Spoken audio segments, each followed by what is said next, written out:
The past is all of one texture, whether feigned or suffered, whether acted out in 3 dimensions, or only witnessed in that small theater of the brain which we keep brightly lighted all night long after the jets are down, and darkness and sleep reign undisturbed in the remainder of the body. There is no distinction on the face of our experiences. One is vivid indeed, and one dull, and one pleasant, and another agonizing to remember. But which of them is what we call true, and which a dream? There is not one hair to prove. The past stands on a precarious footing. Another straw split in the field of metaphysic, and behold us robbed of it. There is scarce a family that can count 4 generations but lays a claim to some dormant title or some castle and estate, a claim not prosecutable in any court of law, but flattering to the fancy and a great alleviation of idle hours. A man's claim to his own past is yet less valid. A paper might turn up, in proper storybook fashion, in the secret drawer of an old ebony secretary, and restore your family to its ancient honors and reinstate mine in a certain West Indian islet, not far from St. Kitts, as beloved tradition hummed in my young ears, which was once ours and is now unjustly someone else's, and for that matter, in the state of the sugar trade, is not worth anything to anybody. I do not say that these revolutions are likely, only no man can deny that they are possible, and the past on the other bod is lost forever. Our old days and deeds, our old selves too, and the very world in which these scenes were acted, all brought down to the same faint residuum as a last night's dream, to some incontinuous images and an echo in the chambers of the brain. Not an hour, not a mood, not a glance of the eye can we revoke. It is all gone, past conjuring, and yet conceive us robbed of it. Conceive that little thread of memory that we trail behind us, broken at the pocket's edge, and in what naked nullity should we be left? For we only guide ourselves, and only know ourselves by these air-painted pictures of the past. Upon these grounds there are some among us who claim to have lived longer and more richly than their neighbors. When they lay asleep, they claim they were still active, and among the treasures of memory that all men review for their amusement, these count in no second place the harvests of their dreams. There is one of this kind whom I have in my eye, and whose case is perhaps unusual enough to be described. He was from a child an ardent and uncomfortable dreamer. When he had a touch of fever at night, and the room swelled and shrank, and his clothes, hanging on a nail, now loomed up instant to the bigness of a church, and now drew away into a horror of infinite distance and infinite littleness, the poor soul was very well aware of what must follow, and struggled hard against the approaches of that slumber which was the beginning of sorrows. But his struggles were in vain. Sooner or later the night hag would have him by the throat, and pluck him strangling and screaming from his sleep. His dreams were at times commonplace enough, at times very strange, at times they were almost formless. He would be haunted, for instance, by nothing more definite than a certain hue of brown, which he did not mind in the least while he was awake, but feared and loathed while he was dreaming. At times, again, they took on every detail of circumstance, as when once he supposed he must swallow the populous world, and awoke screaming with the horror of the thought. The 2 chief troubles of his very narrow existence, the practical and everyday trouble of school tasks, and the ultimate and airy one of hell and judgment, were often confounded together into one appalling nightmare. He seemed to himself to stand before the great white throne. He was called on, poor little devil, to recite some form of words on which his destiny depended. His tongue stuck. His memory was blank. Hell gaped for him, and he would awake clinging to the curtain-rod with his knees to his chin. These were extremely poor experiences on the whole, and at that time of life my dreamer would have been very willingly parted with his power of dreams. But presently, in the course of his growth, the cries and physical contortions passed away, seemingly forever. His visions were still for the most part miserable, but they were more constantly supported, and he would awake with no more extreme symptom than a flying heart, a freezing scalp, cold sweats, and the speechless midnight fears. His dreams, too, as befitted a mind better stocked with particulars, became more circumstantial, and had more the air and continuity of life, the look of the world beginning to take hold on his attention. Scenery came to play a part in his sleeping as well as in his waking thoughts, so that he would take long, uneventful journeys and see strange towns and beautiful places as he lay in bed. And, what is more significant, an odd taste that he had for the Georgian costume and for stories laid in that period of English history began to rule the features of his dreams, so that he masqueraded there in a three-cornered hat and was much engaged with Jacobite conspiracy between the hour for bed and that for breakfast. About the same time, he began to read in his dreams, tales, for the most part after the manner of G.P.R. James, but so incredibly more vivid and moving than any printed book that he has ever since been malcontent with literature. And then, while he was yet a student, there came to him a dream adventure which he has no anxiety to repeat. He began, that is to say, to dream in sequence, and thus to lead a double life, one of the day, one of the night, one that he had every reason to believe was the true one, another that he had no means of proving to be false. I should have studied, or was by way of studying, at Edinburgh College, which it may be supposed was how I came to know him. Well, in his dream life, he passed a long day in the surgical theatre, his heart in his mouth, his teeth on edge, seeing monstrous malformations and the abhorred dexterity of surgeons. In a heavy, rainy, foggy evening, he came forth into the South Bridge, turned up the High Street, and entered the door of a tall land, at the top of which he supposed himself to lodge. All night long in his wet clothes, he climbed the stairs, stair after stair in endless series, and at every second flight a flaring lamp with a reflector. All night long he brushed by single persons passing downward, beggarly women of the street, great weary muddy laborers, poor scarecrows of men, pale parodies of women, but all drowsy and weary like himself, and all single, and all brushing against him as they passed. In the end, out of a northern window, he would see day beginning to whiten over the firth, give up the ascent, turn to descend, and in a breath be back again upon the streets in his wet clothes in the wet, haggard dawn, trudging to another day of monstrosities and operations. Time went quicker in the life of dreams, some 7 hours, as near as he can guess, to 1, and it went, besides, more intensely, so that the gloom of these fancied experiences clouded the day, and he had not shaken off their shadow ere it was time to lie down and to renew them. I cannot tell how long it was that he endured this discipline, but it was long enough to leave a great black blot upon his memory, long enough to send him trembling for his reason to the doors of a certain doctor, whereupon, with a simple draught, he was restored to the common lot of man. The poor gentleman has since been troubled by nothing of the sort. Indeed, his nights were for some while, like other men's, now blank, now chequered with dreams, and these sometimes charming, sometimes appalling, but except for an occasional vividness, of no extraordinary kind. I will just note one of these occasions ere I pass on to what makes my dreamer truly interesting. It seemed to him that he was in the first floor of a rough hill farm. The room showed some poor efforts at gentility, a carpet on the floor, a piano, I think, against the wall, but for all these refinements there was no mistaking he was in a moorland place among hillside people and set in miles of heather. He looked down from the window upon a bare farmyard that seemed to have been long disused. A great uneasy stillness lay upon the world. There was no sign of the farm folk or of any livestock, save for an old brown curly dog of the retriever breed, who sat close in against the wall of the house and seemed to be dozing. Something about this dog disquieted the dreamer. It was quite a nameless feeling, for the beast looked right enough.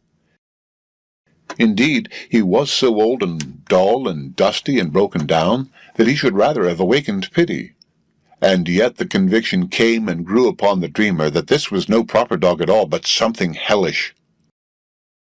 A great many dozing summer flies hummed about the yard, and presently the dog thrust forth his paw, caught a fly in his open palm, carried it to his mouth like an ape, and looking suddenly up at the dreamer in the window, winked to him with one eye. The dream went on. It matters not how it went. It was a good dream as dreams go, but there was nothing in the sequel worthy of that devilish brown dog. And the point of interest for me lies partly in that very fact, that having found so singular an incident, my imperfect dreamer should prove unable to carry the tale to a fit end, and fall back on indescribable noises and indiscriminate horrors. It would be different now. He knows his business better. For to approach at last the point, this honest fellow had long been in the custom of setting himself to sleep with tales, and so had his father before him. But these were irresponsible inventions told for the teller's pleasure, with no eye to the crass public or the thwart reviewer. Tales where a thread might be dropped, or one adventure quitted for another on fancy's least suggestion.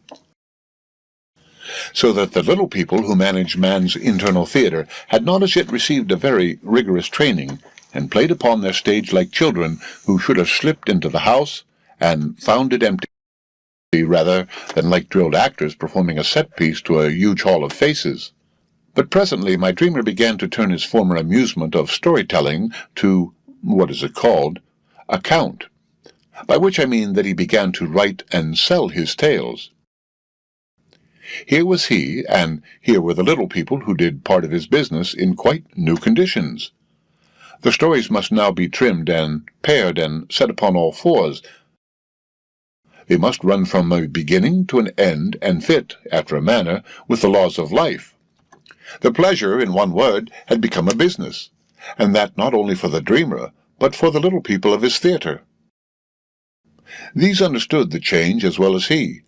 When he lay down to prepare himself for sleep, he no longer sought amusement, but printable and profitable tales, and after he had dozed off in his box seat, his little people continued their evolutions with the same mercantile designs.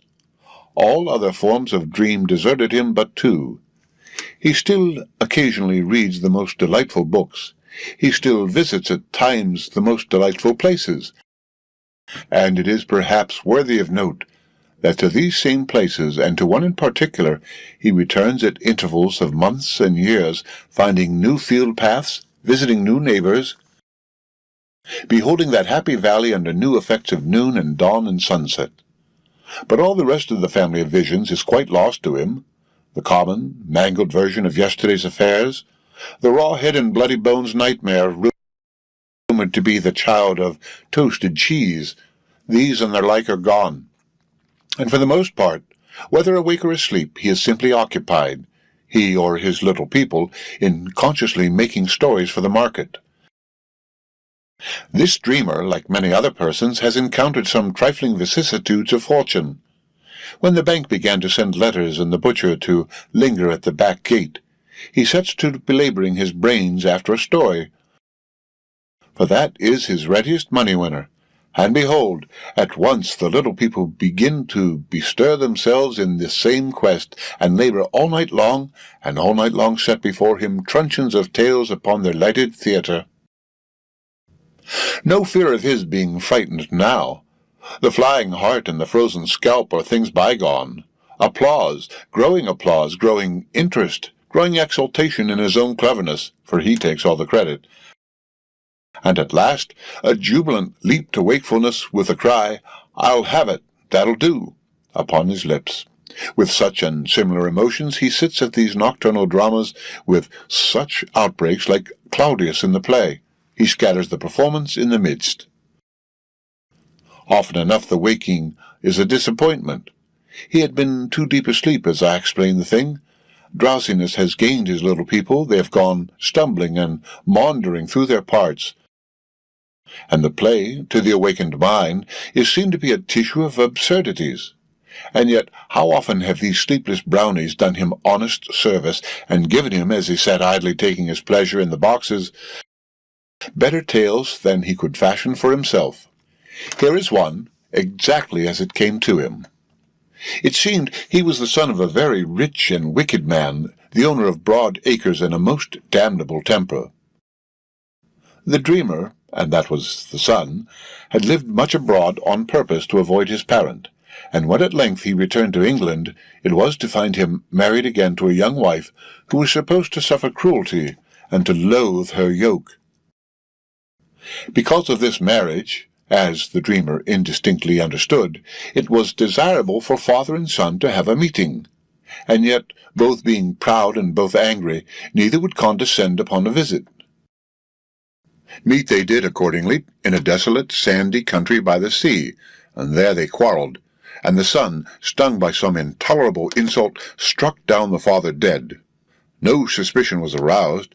The dead man was found and buried, and the dreamer succeeded to the broad estates, and found himself installed under the same roof with his father's widow, for whom no provision had been made.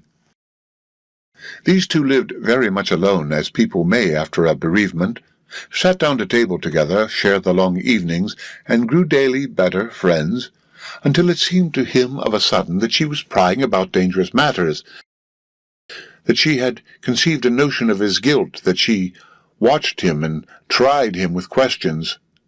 He drew back from her company as men draw back from a precipice suddenly discovered. And yet so strong was the attraction that he would drift again and again into the old intimacy, and again be startled back by some suggestive question or some inexplicable meaning in her eye. So they lived at cross purposes, a life full of broken dialogue, challenging glances, and suppressed passion, until one day he saw the woman slipping from the house in a veil, followed her to the station, followed her in the train to the seaside country, and out over the sandhills to the very place where the murder was done. Then she began to grope among the bents, he watching her flat upon his face, and presently she had something in her hand. I cannot remember what it was, but it was deadly evidence against the dreamer, and as she held it up to look at it, perhaps from the shock of the discovery, her foot slipped, and she hung at some peril on the brink of the tall sand-wreaths. He had no thought but to spring up and rescue her, and there they stood face to face, she with that deadly matter openly in her hand, his very presence on the spot another link of proof. It was plain she was about to speak, but this was more than he could bear. He could bear to be lost, but not to talk of it with his destroyer, and he cut her short with trivial conversation. Arm in arm, they returned together to the train, talking he knew not what, made the journey back in the same carriage, sat down to dinner, and passed the evening in the drawing-room as in the past. But suspense and fear drummed in the dreamer's bosom. She has not denounced me yet, so his thoughts ran. When will she denounce me? Will it be tomorrow? And it was not tomorrow, nor the next day, nor the next. And their life settled back on the old terms, only that she seemed kinder than before, and that, as for him, the burthen of his suspense and wonder grew daily more unbearable, so that he wasted away like a man with a disease. Once, indeed, he broke all bounds of decency, seized an occasion when she was abroad, ransacked her room, and at last, hidden away among her jewels, found the damning evidence. There he stood, holding this thing which was his life in the hollow of his hand, and marvelling at her inconsequent behaviour, that she should seek and keep and yet not use it, and then the door opened, and behold herself. So once more they stood eye to eye, with the evidence between them, and once more she raised to him a face brimming with some communication, and once more he shied away from speech, and cut her off. But before he left the room, which he had turned upside down, he laid back his death warrant where he had found it, and at that her face lighted up. The next thing he heard, she was explaining to her maid with some ingenious falsehood the disorder of her things. Flesh and blood could bear the strain no longer, and I think it was the next morning, though chronology is always hazy in the theatre of the mind, that he burst from his reserve. They had been breakfasting together in one corner of a great parquetred, sparely furnished room of many windows. All the time of the meal she had tortured him with sly allusions, and no sooner were the servants gone and these two protagonists alone together than he leaped to his feet. She too sprang up with a pale face. With a pale face she heard him as he raved out his complaint. Why did she torture him so? She knew all. She knew he was no enemy to her. Why did she not denounce him at once? What signified her whole behavior? Why did she torture him, and yet again, why did she torture him? And when he had done, she fell upon her knees, and with outstretched hands, "Do you not understand?" she cried. "I love you." Hereupon, with a pang of wonder and mercantile delight, the dreamer awoke. His mercantile delight was not of long endurance, for it soon became plain that in this spirited tale there were unmarketable elements, which is just the reason why you have it here so briefly told. But his wonder has still kept growing, and I think the readers will also if he consider it ripely, for now he sees why I speak of the little people as of substantive inventors and performers. To the end they had kept their secret. I will go bail for the dreamer, having excellent grounds for valuing his candor, that he had no guess whatever at the motive of the woman, the hinge of the whole well-invented plot, until the instant of that highly dramatic declaration. It was not his tale, it was the little people's, and observe, not only was the secret kept, the story was told with really guileful craftsmanship. The conduct of both actors is, in the cant phrase, psychologically correct, and the emotion aptly graduated up to the surprising climax. I am awake now, and I know this trade, and yet I cannot better it. I am awake, and I live by this business. And yet I could not outdo, could not perhaps equal that crafty artifice, as of some old experienced carpenter of plays, some Dennery or Sardou, by which the same situation is twice presented and the two actors twice brought face to face over the evidence, only once it is in her hand, once in his, and these in their due order, the least dramatic first. The more I think of it, the more I am moved to press upon the world my question: who are the little people? They are near connections of the dreamer's, beyond doubt. They share in his financial worries and have an eye to the bank book. They share plainly in his training. They have plainly learned like him to build the scheme of a considerate story and to arrange emotion in progressive order. Only I think they may have more talent, and one thing is beyond doubt: they can tell him a story piece by piece like a serial, and keep him in all the while in ignorance of where they aim. Who are they, then? And who is the dreamer? Well, as regards the dreamer, I can answer that, for he is no less a person than myself, as I might have told you from the beginning, only that the critics murmur over my consistent egotism. And as I am positively forced to tell you now, or I could advance but little farther with my story.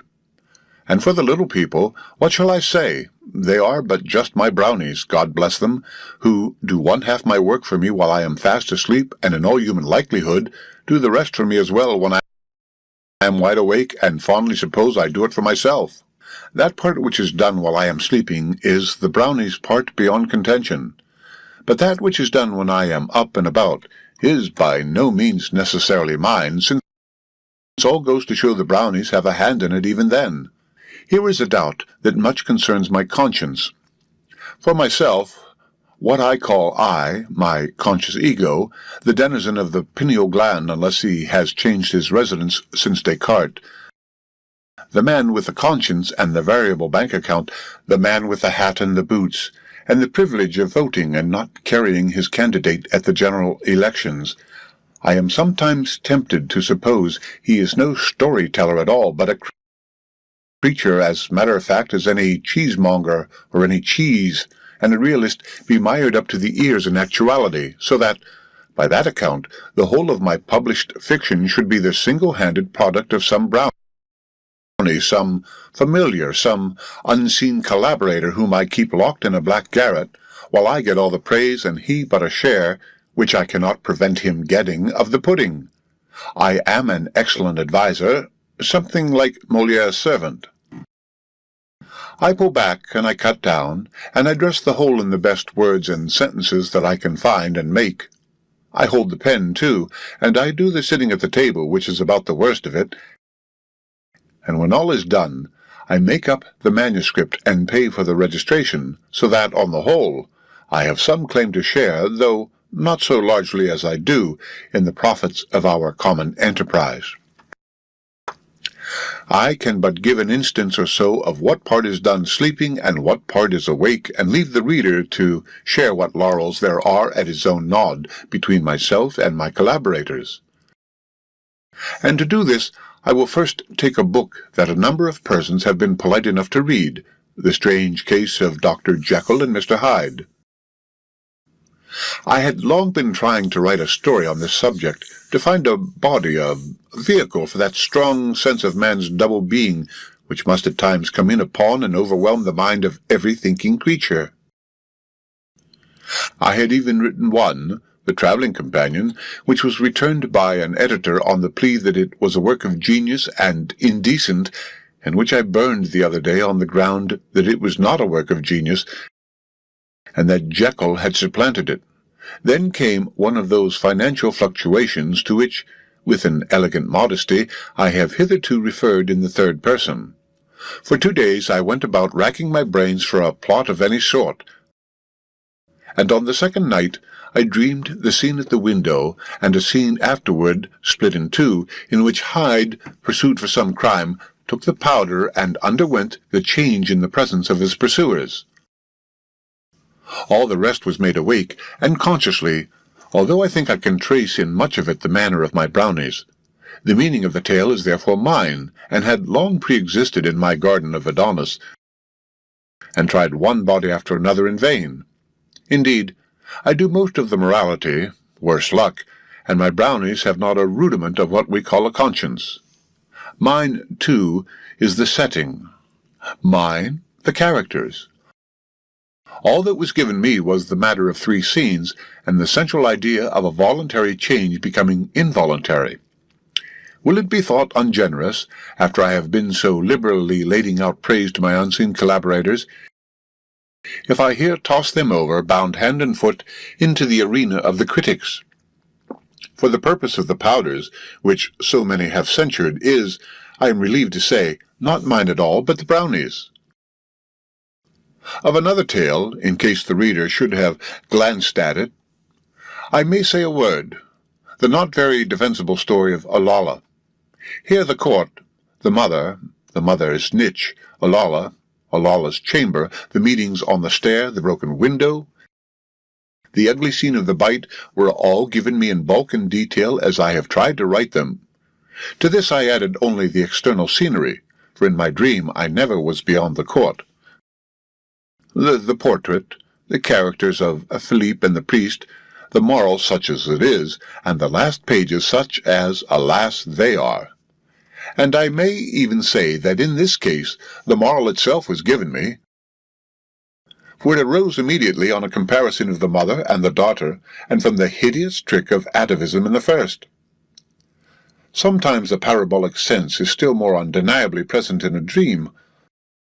Sometimes I cannot but suppose my brownies have been aping Bunyan, and yet in no case with what would possibly be called a moral in a tract, never with the ethical narrowness, conveying hints instead of life's larger limitations and that sort of sense which we seem to perceive in the arabesque of time and space. For the most part, it will be seen my brownies are somewhat fantastic, like their stories, hot, full of passion and the picturesque, alive with animating incident, and they have no prejudice against the supernatural. But the other day they gave me a surprise, entertaining me with a love story, a little April comedy which I ought certainly to hand over to the author of A Chance Acquaintance, for he could write it as it should be written, and I am sure, although I mean to try, that I cannot. But who would have supposed that a brownie of mine should invent a tale for Mr. Howells?